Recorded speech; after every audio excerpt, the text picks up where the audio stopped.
Kita perkuat keimanan kita yang lain dengan melihat peristiwa yang baru datang, yang luar biasa juga, yaitu Isra Mi'raj. Isra Mi'raj itu adalah sebuah perjalanan Nabi kita Muhammad SAW dari Mekah ke Palestina, dari Masjidil Haram ke Masjidil Aqsa. Setelah di sana menyelesaikan beberapa tugas, lalu dilanjutkan perjalanannya ke Sidratul Muntaha, tempat yang tertinggi. Beliau harus menembus 7 langit, 7 lapis langit. Di sana bertemu dengan Allah, lalu berdialog. Ada menerima perintah sholat yang semula 50 rakaat atau berapa, 50 kali ya. Kemudian berubah menjadi sampai 5. Kurang lebih seperti itu. Ya. Tapi apa yang menarik bagi kita untuk melihat itu adalah kecepatannya.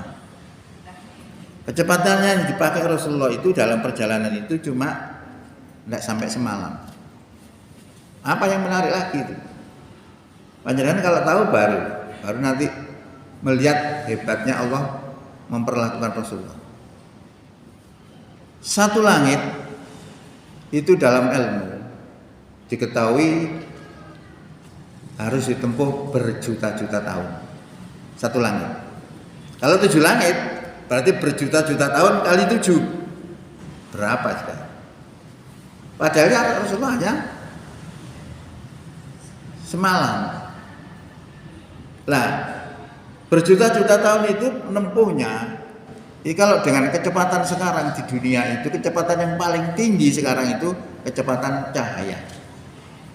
Lah, kecepatan cahaya itu hampir 300.000 kilometer per detik. Sak detik nggih. Sak monten 300.000. Wong kula nek mlaku motor numpak tok mlaku 1 seket mbetiting. Melok ngerem ya ono. Melok ngerem gak nyetir melok ngerem. Soale kok niku wis kula nyopir iki mulai tahun 71 pun gak ada rebuas. Ada pengalaman itu akeh. Sampai malah ngerim. Itu mlaku 1 seket, 100 penjuli di paman 1 seket. Lho niku 300.000 per detik sian. Ane per menit dipingno 60. Ane per jam dipingno maneh 60 maneh. Karena 1 jam sama dengan 60 menit. Itu saya hitung kalau 1 jam itu ketemu 1.080.000.000 kilometer per jam. Itu harus berjuta-juta tahun, bayangkan. Ya. Saat dengan kecepatan yang tinggi seperti itu, seseorang harus menempuh jutaan tahun. Padahal Rasulullah hanya semalam. Itu 7 langit. Kan hebat. Nah itu yang gawatnya. Nah, peristiwa-peristiwa begini ini juga tidak Isra Mi'raj saja. Panjenengan kalau ingat, Allah juga menunjukkan kepada kita kehebatannya terkait dengan Nabi Sulaiman. Nabi Sulaiman itu pegawainya, apa namanya itu? Cara saya kira PNS gitu ya, atau ASN itu. Itu bangsa jin dengan bangsa menungso. Lah, Nabi Sulaiman itu berdakwah kepada Ratu Bilqis. Yang Ratu Bilqis akhirnya mendatangi Nabi Sulaiman. Nah, dalam perjalanannya sebelum sampai ke tempat Sulaiman itu, Nabi Sulaiman bilang kepada anak buahnya tadi, "Woro-woro, sapa sing iso njukuk singgasananya Ratu Bilqis?" Ngacung, sing jenenge Jin Ifrit. Jin Ifrit ngacung. "Kula Nabi sanggup beto singgasananya Ratu Bilqis saderenge panjenengan ngadeg dari duduk." Nah, kalau seperti saya duduk ini sebelum ngadeg wis teko. Oh, namanya jin ya sakti ya. Loh, ada yang sakti lagi ternyata. Bangsa menungso ngacung. Menungso niki wong sing ahli kitab. Ngerti kitab berarti ngerti ilmu agama. Dia bilang, "Saya sanggup ya Nabi mendatangkan singgasananya Ratu Bilqis sebelum panjenengan ketip." Lu tambah nemen nih. Nah, durunge ketip wis teko. Akhirnya temen, diambil dibawa oleh orang yang ahli kitab tadi. Nah akhirnya Nabi Sulaiman wedi, bukan wedi karena apa? Wedi nih gak iso syukur, karena dengan kehadirannya itu sebenarnya dia sadar bahwa dia diuji, apakah dia bersyukur atau kufur. Nah ketakutan di situ. Kalau dapat nikmat gak seneng-seneng gitu, takut dia. Apakah dia bisa mensyukuri dan sebagainya. Nah ini peristiwa-peristiwa sing juga menggawokkan, mengagumkan. Nah itu juga pernah terjadi sebelum Nabi Muhammad. Nah, sekarang dimunculkan lagi oleh Allah dalam bentuk Isra Mi'raj. Nah, sekarang kita yang penting membuktikan apakah benar peristiwa itu. Karena zamannya Nabi tidak ada yang percaya. Yang percaya cuma satu. Siapa? Abu Bakar. Maka Abu Bakar julukannya As-Siddiq. Siddiq itu benar. Jadi Abu Bakar membenarkan peristiwa Isra Mi'raj itu. Nah sekarang ini supaya kita lebih mantap, kita buktikan kebenaran Isra Mi'raj dengan ayat Quran. Tapi ayat Quran ini hanya untuk kita. Orang kafir nggak percaya. Nah kalau kita membuktikan orang kafir, jangan pakai ayat Quran, nggak ngerti dia, nggak mau menerima. Pakai apa? Logika akal, ilmu pengetahuan. Maka membuktikan kebenaran Isra Mi'raj itu ada dua model. Yang pertama kita buktikan dengan ayat Quran, dan yang kedua dengan ayat-ayat kauniyah. Apa ayat kauniyah itu? Ayat yang tertulis di alam ini, yang ada di alam ini, tapi tidak dijelaskan secara rinci dalam Quran, maka itu disebut ayat-ayat kauniyah. Nah ini bisa kita membuktikan itu untuk orang-orang yang tidak percaya kepada ayat-ayat Allah. Kita sendiri kadang-kadang dengan ayat-ayat Allah juga masih tidak percaya, masih milih-milih. Lah saya buktikan satu ayat saja bahwa Quran itu benar. Ya. Yang selama ini Quran itu dianggap buatan manusia, sekarang saya buktikan bahwa ternyata ilmu Quran itu atau isinya Quran itu luar biasa. Makanya dengan adanya Nabi seorang umi itu sebenarnya petunjuk bagi kita bahwa Quran itu benar. Seandainya Nabi itu doktor, profesor doktor atau apapun wajar. Nabi tidak punya gelar. Ya makanya kok isinya seperti itu? Nah ini jadi pertanyaan. Salah satu dalam Quran surat 4 ayat 56. Bunyinya gini. Saya coba lihat surat 4 ayat 56. Innalladzina kafaru, innalladzina kafaru, sesungguhnya orang-orang kafir bi ayatina terhadap ayat-ayat kami, saufa nuslihim naro, kelak akan kami masukkan ke dalam neraka. Tadi wong nek sing engkar karo ayat-ayatnya Allah dimasukkan dalam neraka. Kullama nazijat juluduhum, maka tatkala kulit mereka menjadi hangus, badalnahum juludan ghairaha, kami ganti kulit itu dengan kulit yang baru, liyadzukul adzaba, supaya mereka bisa merasakan sakit terus-menerus. Ternyata kalau orang itu dimasukkan ke dalam neraka, hangus, itu tidak terasa. Nah, supaya terasa terus diganti dengan kulit yang baru. Liyadzukul adzaba, supaya mereka dapat merasakan sakit terus-menerus. Nah ini pernah dibaca oleh salah seorang profesor, doktor, namanya Tajaten dari negeri Gajah. Di Gajah itu Thailand misalnya. Dia pernah membaca namanya makalah. Makalah itu makalahnya Ketmur. Dia membahas di situ tentang kulit. Kulit itu dijelaskan kalau sudah hangus, kulit itu tidak terasa apa-apa karena saraf sensariknya sudah rusak. Nah ini kalau dikaitkan dengan Quran tadi pas gitu. Berarti informasi Quran ini sama dan sebangun dengan ayat-ayat, dengan ilmu pengetahuan. Dengan kenyataan itu maka masuklah Profesor Tajaten tadi ke dalam Islam setelah membaca ayat itu tadi dikaitkan dengan ilmu pengetahuan. Nah ini kan luar biasa. Ini menunjukkan kepada kita Quran hebat. Nah dengan adanya nabi yang ummi juga menunjukkan tidak mungkin seorang yang tidak memahami masalah bisa bicara masalah ilmu seperti itu. Maka wajar bahwa itu betul-betul dari Allah SWT. Masuklah dia Islam. Logikanya kalau orang-orang kafir saja begitu percaya kepada Quran, maka kita harus lebih percaya kepada Quran.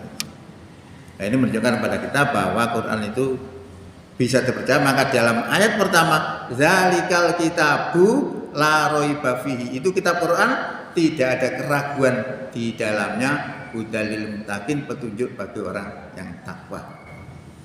Mungkin itu bukti Quran benar. Sekarang kita buktikan Isra Mi'raj tadi dengan ayat Quran.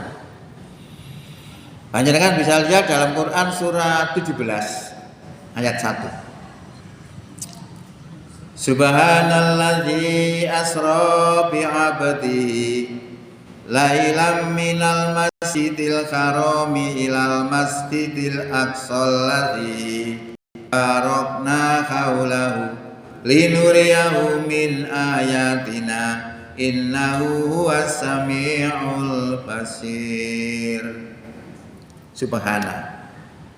Nah, kata-kata subhana ini maha suci Allah, zat yang pasti ada peristiwa sing mengagumkan. Subhanalladzi asra, maha suci Allah, zat yang telah memperjalankan bi abdihi, hambanya. Kalau kata-kata hamba itu mesti jasad dan ruhnya, berarti belegere menungso. Itu yang diperjalankan oleh Allah. Lailan pada waktu malam, minal masjidil harami ilal masjidil aqsa, dari masjidil haram ke masjidil aqsa. Alladzi barakna haulahu, yang kami berkahi di sekelilingnya. Untuk apa? Linuriyahu min ayatina. Jadi substansi Isra Mi'raj itu memperlihatkan kepada Nabi kita Muhammad khususnya dan kepada kita sebagian daripada tanda-tanda kekuasaan Allah. Salah satunya adalah mampu memperjalankan dengan kecepatan yang luar biasa. Jadi Rasulullah Isra-nya tadi bukan berangkat sendiri tapi diperjalankan. Maka wajar kalau diperjalankan naik sesuatu. Orang bilang dalam sebuah kasus sebutkan buruk. Buruk itu apa sih? Buruk itu kilat. Jadi ini naik sesuatu yang kecepatannya laksana kilat. Nah, ini ayat Quran membuktikan bahwa Nabi Muhammad betul-betul Isra dari Masjidil Haram ke Masjidil Aqsa. Karena apa? Karena diperjalankan, bukan berangkat sendiri. Kalau berangkat sendiri tidak mampu. Berapa lama waktu yang dibutuhkan? Maka dia naik sesuatu. Nah, sesuatu nanti saya tunjukkan. Menurut seorang profesor, sesuatu itu tadi adalah nurullah, cahaya Allah.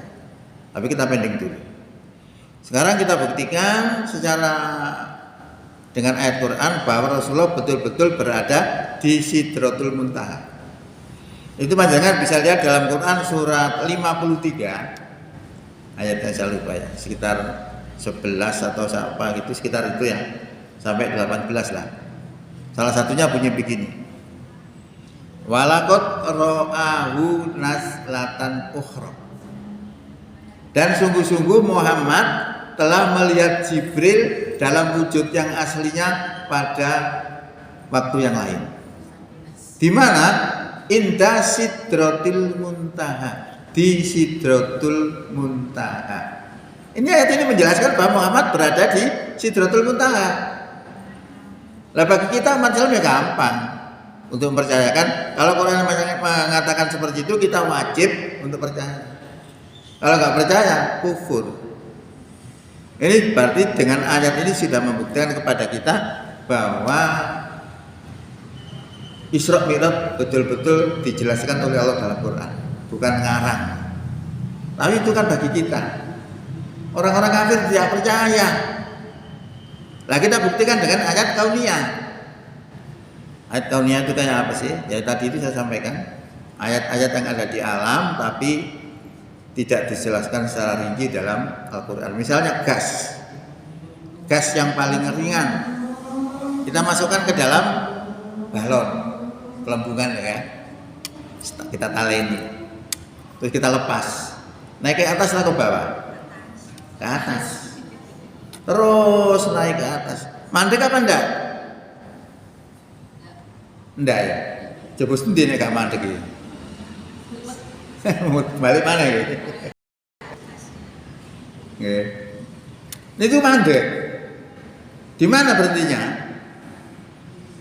Balon itu akan berhenti kalau udara di dalam balon tadi zatnya sama dengan udara yang ada di luar balon. Artinya zat yang sama pasti bisa bertemu. Disimpulkan begitu. Zat yang sama akan bisa bertemu dengan zat yang sama. Lah balon tadi tidak terus naik, enggak. Berhentinya kalau zatnya itu sama, baru mandek. Enggak terus, melaku terus. Satu kesimpulan. Sekarang kita lihat matahari. Srengenge ini. Srengenge itu kan mengeluarkan sinar. Sinar sampai kepada kita itu jutaan tahun. Srengenge itu adalah planet seperti api, mengeluarkan panas. Siapa yang mendekat pada matahari, fana. Fana itu hancur lebur. Apa saja? Ya, tentu saja kecuali Allah, karena yang menciptakan itu adalah Allah. Tapi selain Allah ada satu. Siapa itu? Siapa yang tahu? Yang bisa selamat mendekati kepada matahari. Yang bisa mendekati kepada matahari adalah sinarnya sendiri. Karena sinarnya terbit dari matahari itu sendiri. Nah, karena sinar ini zatnya sama dengan matahari itu, maka zat yang sama bisa ketemu. Kalau tidak sama, tidak akan ketemu, hancur fana. Lah Rasulullah itu juga sama. Tadi sudah katakan Rasulullah Isra-nya tadi itu diperjalankan, naik sesuatu. Lah sesuatu ini apa? Lah sesuatu ini zatnya sama dengan zatnya Allah. Kalau tidak sama, tidak akan bisa sampai kepada Allah. Tadi rumusnya begitu. Zat yang sama bisa bertemu dengan zat yang sama. Lah oleh seorang profesor doktor ahli sufi, dia mengatakan bahwa Rasulullah itu naiknya ke hadirat Allah itu adalah naik nurullah, naik cahayanya Allah. Nah, cahayanya Allah itu bisa panjenengan lihat dalam Quran surat 24 ayat 35. Ya, agak panjang ini. Allahu nurus samawati wal ard. Masalu nuri kamiskatim fiha misbah. Al-misbahu fi sujajah. Az-zujajatu ka'annaha kawkabun durriyun yuqadu min sajaratin mubarakatin zaitunatil la sarqiyati wala gharbiyah yakadu zaituha yudhi'u walau lam tamsashu nar nurun ala nur yahdillahu linurihi man yasha' wa yadribullahu al-amsala linnas wallahu bikulli syai'in alim. Ini gambaran cahaya Allah. Jadi Allah itu pemberi cahaya langit dan bumi. Perumpamaan cahayanya seperti sebuah lubang yang tidak tembus. Di dalam lubang tidak tembus itu ada pelita, ada lampunya. Beda ya kalau lubang itu tembus dengan tembus padang mana? Padang yang tidak tembus. Lah pelita tadi berada dalam kaca. Nek wong biyen ngerti. Lampu oblik dikai stom, kayak kocok tambah penting. Lah niki ngoten. Dikai kocok tapi kocok ini tuh hebat. Seperti bintang yang gemerlapan. Pelita teman-teman. Ya. Hampir saja minyaknya menyinari walaupun tidak tersentuh oleh api. Dan itu tadi dinyalakan dari pohon zaitun, pohon yang diberkahi, yang tidak tumbuh sesuatu di sebelah timurnya dan tidak tumbuh pula sesuatu di sebelah baratnya. Jadi strategis. Lah, minyaknya hampir saja menyinari walaupun tidak tersentuh oleh api. Nurun ala nurin, cahaya di atas cahaya. Allah menggiring cahayanya tadi kepada siapa yang Allah kehendaki. Lah yang dikehendaki oleh Allah waktu itu Nabi kita Muhammad. Dikasih namanya cahaya itu tadi. Nah itu yang dipakai kendaraan untuk Isra dan Mi'raj. Karena cahaya ini berasal dari Allah, maka bisa ketemu, tadi sudah saya katakan, zat yang sama akan bisa bertemu dengan zat yang sama. Itu logika akalnya seperti itu. Maka kebenaran Isra Mi'raj, baik itu dari kita lihat dari kacamata Quran ataupun dari ilmu pengetahuan, pas. Lah ini yang baru harus kita lihat. Berarti luar biasa Allah memberikan kekuasaan kepada Nabi kita Muhammad seperti itu. Lah apakah kita nggak bisa memiliki seperti itu? Ya bisa saja, karena Mi'raj kita tidak seperti Mi'rajnya Nabi. Karena Nabi pernah bilang as-sholatu mi'rajul mu'minin. Sholat itu mi'rajnya orang beriman. Jadi kalau kita kepingin mi'raj, ya sholat yang khusyuk itu. Sholat yang khusyuk itu kayak apa? Sholat yang khusyuk itu saat kita sedang menghadap Allah. Karena dalam Quran disebutkan orang khusyuk begini. Mohon jadikanlah sholat dan sabar dan sholat sebagai penolong. Karena sesungguhnya sholat itu adalah berat, kecuali bagi orang yang khusyuk. Khusyuk itu apa? Alladzina yadununa annahum mulaqu rabbihim wa annahum ilaihi raji'un. Khusyuk itu adalah merasa dia bertemu dengan Allah. Itu berarti kita melakukan sesuatu kesadaran. Itu namanya khusyuk. Jadi khusyuk itu bukan kok nek sendakep kayak gini, enggak. Tapi sadar dia sedang melakukan sesuatu yang konsentrasi. Nah itu bisa kita dapatkan kalau dalam versi kita itu kedekatan kita kepada Allah. Allah itu cinta kepada orang yang mendekat kepada Allah. Salah satunya adalah lewat zikir. Ingat kepada Allah itu bisa memperoleh nurullah. Karena orang yang zikir itu lama-lama hatinya jadi hidup. Hati yang hidup itu adalah hati yang tidak mudah terkontaminasi. Jadi hati yang memiliki prinsip tidak mudah untuk ikut orang yang tidak syar'i. Jadi dibayangkan bahwa hati yang hidup itu seperti ikan di lautan yang sudah sering saya sampaikan juga. Walaupun sebesar ibu jari misalnya, berada di dalam lautan yang asin, diterjang ombak dari atas bawah kanan kiri selama katakanlah 50 tahun dalam air asin seperti itu. Kalau ikan itu hidup, maka ikan itu rasanya tetap tawar. Kenapa? Asin tidak bisa masuk karena ikan ini hidup. Tapi kalau ikan itu mati, tidak pakai lama, mati kita masukkan air asin, masuk asin. Itu maknanya ketika kita itu hati kita hidup berada di lautan masyarakat yang ombaknya bermacam-macam itu. Ada ombak kuning, hijau, hitam, biru dan macam-macam. Selama hatinya orang itu hidup, maka tidak akan terkontaminasi oleh macam ragamnya masyarakat yang seperti itu. Tapi kalau mati, dia kumpul dengan penjudi jadi penjudi, kumpul dengan peminum jadi peminum, sangat mudah terkontaminasi. Sehingga dengan ilmu ini kita bisa melihat orang itu hatinya hidup atau hatinya mati. Itu dengan ilmu bisa kita lihat. Lah Rasulullah pernah bersabda begini, kalau hati itu kemasukan nurnya Allah tadi, maka hati itu menjadi tenang dan lapang. Beliau berkata demikian, innan nura idza dakhala qalba in fasakha wan sarah. Sesungguhnya nur Allah itu jika masuk ke dalam dada, maka hati menjadi lapang dan tenang. Sahabat bertanya, ya Rasulullah, apa yang seperti itu ada tandanya? Rasulullah mengatakan, at-tajafa antaril ghurur wal inabati ila daril khulud wal istiqdadu lil mauti qabla nuzulul maut. Tandanya adalah orang itu menjauhkan diri dari daril ghurur.